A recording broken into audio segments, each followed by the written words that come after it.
Hi, let's see a new way of saving money by investigating, and this time by detecting anomalies with log insights, which can be a little hard to detect. Let's dive in. So first, you need to use VPC flow logs. So VPC flow logs is a feature that enables you to capture information about the IP traffic going to and from network interfaces in your VPC. So into a region, you are inside a VPC here. And let's say here that you have an availability zone. And into your private subnet, you have different EC2 instances. And you want to get here the flow logs. And then you can send it to CloudWatch logs.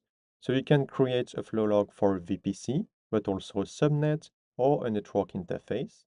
And if you create a flow log for a subnet or VPC, then each network interface in that subnet or VPC is being monitored.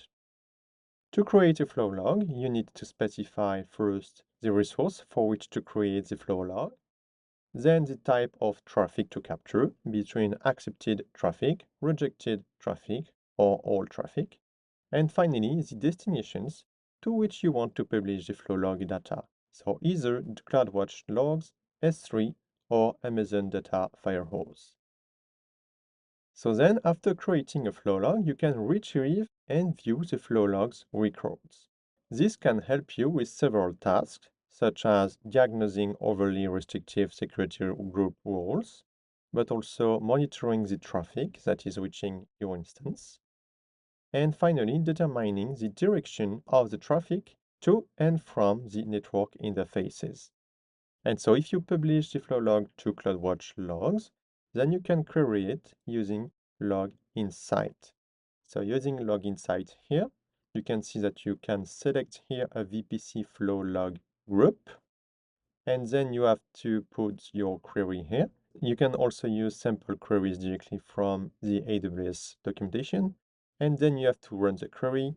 You can select multiple log groups here, and then depending on your query, you can get here your number of packet transfers, and you will retrieve here the source address and destination address, which will be here IP addresses.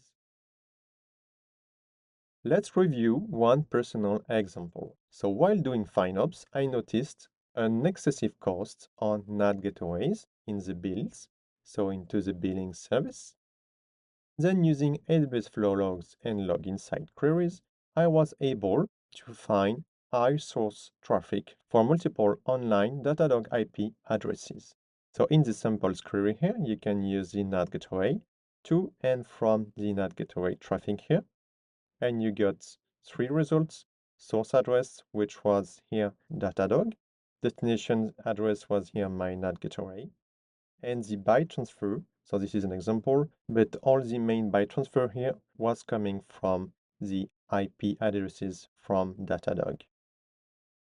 And so reviewing our infrastructure code, I understood that we were pulling from internet the Datadog agent image to our ECS Fargate servers at each deployment.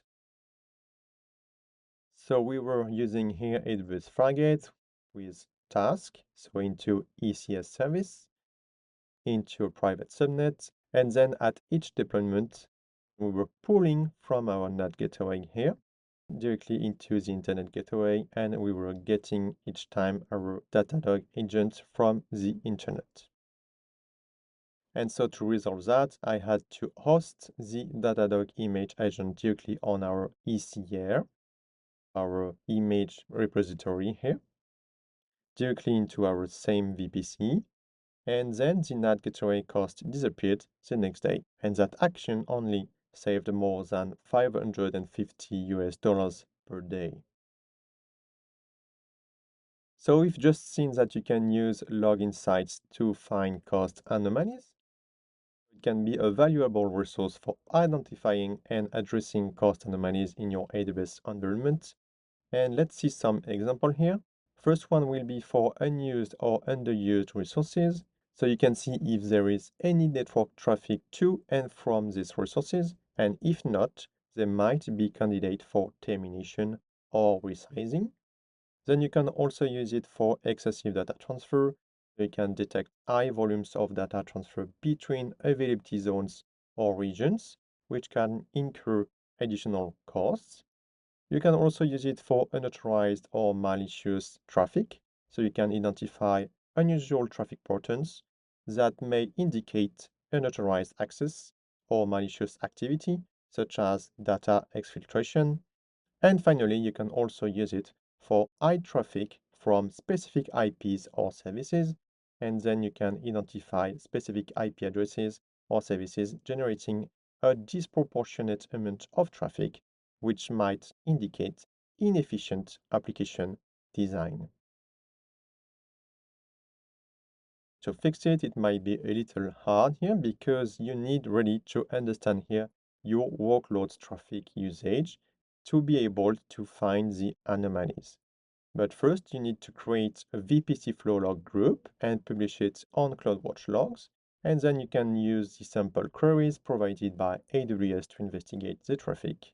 And if you need help to understand your excessive cost, you can always contact the AWS support.